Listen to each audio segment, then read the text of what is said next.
ప్రతి కులానికి అభివృద్ధి ఫలాలు అందించడమే ప్రభుత్వ లక్ష్యమన్నారు మంత్రి కోమటిరెడ్డి వెంకటరెడ్డి. నల్గొండ జిల్లాలో పర్యటించిన ఆయన క్లాక్ టవర్లోని మహాత్మా పూలే విగ్రహానికి పూలమాలలు వేసి నివాళులర్పించారు. కులగణన 90% పూర్తయిందన్నారు కోమటిరెడ్డి. హైకోర్టు ఆదేశాల మేరకే కులగణన చేస్తున్నామని చెప్పారు. గత ప్రభుత్వాలు అభివృద్ధిని వదిలేశాయన్న కోమటిరెడ్డి ప్రస్తుత ప్రభుత్వం అభివృద్ధి లక్ష్యంగా ముందుకెళ్తుందని చెప్పారు. ఈ రోజు మళ్ళా కాంగ్రెస్ పార్టీ ప్రభుత్వం బీసీలకు వారి తమాషా పాపులేషన్ ప్రకారం చేయాలని కులగణన కార్యక్రమం చేపట్టి 99% అన్ని జిల్లాల్లో పూర్తయింది. తెలంగాణలో త్వరలో ఆ రిపోర్టుని సమగ్రంగా దాన్ని రేపు వచ్చే అసెంబ్లీ సమావేశంలో చర్చించి దాని మీద ఒక హైకోర్టు ఆదేశాల మేరకు చట్టబద్ధ కమిషన్ కూడా వేయడం జరిగింది. అందరూ ఏమైందంటే ఆషామాషిగా చేసుకున్నారు.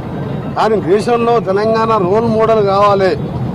బీసీలు జనాభా ప్రకారం వాళ్ళకు అన్ని అభివృద్ధిలో కానీ రాజకీయ పదవులలో కానీ అన్నింటిలో కూడా ఆ వాటా రావాలని ఇవాళ దేశంలో రాహుల్ గాంధీ గారు ఎన్నికల ముందు చెప్పిన మాట ప్రకారం ఇవాళ మా ప్రభుత్వం, మా గౌరవ ముఖ్యమంత్రి రేవంత్ రెడ్డి గారు, మంత్రివర్గం మేమందరం కూర్చొని ఇవాళ ఇంటింటికి ఎన్యూమరేటర్లను పెట్టించి మీరు చూస్తున్న 75 ప్రశ్నలు ప్రతి ఒక్కటి అందరూ ఎందుకు అనుకుంటున్నారని, రేపు ఎవరన్నా దీనికి వ్యతిరేకంగా కోర్టులో పోయి కావాలని ఎక్కడ కాంగ్రెస్ ప్రభుత్వానికి పేరు వస్తుందని చెప్పి కోర్టులో పోయినా నిలవకుండా జాగ్రత్తగా ఎన్యూమరేషన్ కార్యక్రమం 99.99% అంటే నల్గొండలో 100% చేసిన మొట్టమొదటి జిల్లా నల్గొండ జిల్లా.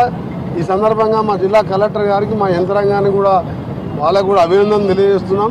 త్వరలోనే ఇది అందరూ కూడా 100% రేపెల్లుండి అయిపోతున్నది.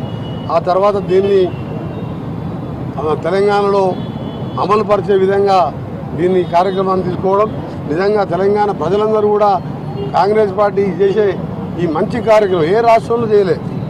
ఇన్ని రాష్ట్రాలలో బీజేపీ ప్రభుత్వాలు ఎక్కడన్నా ఈ చేయలే ఆ కార్యక్రమాలు. పేరుకు మోడీ గారు ఓబీసీ ముఖ్యమంత్రి అని చెప్తారు, ఆయన దాని గురించే మాట్లాడాడు. టీఆర్ఎస్ వాళ్ళకైతే ఆ సోయినే లేదు వాళ్ళకు.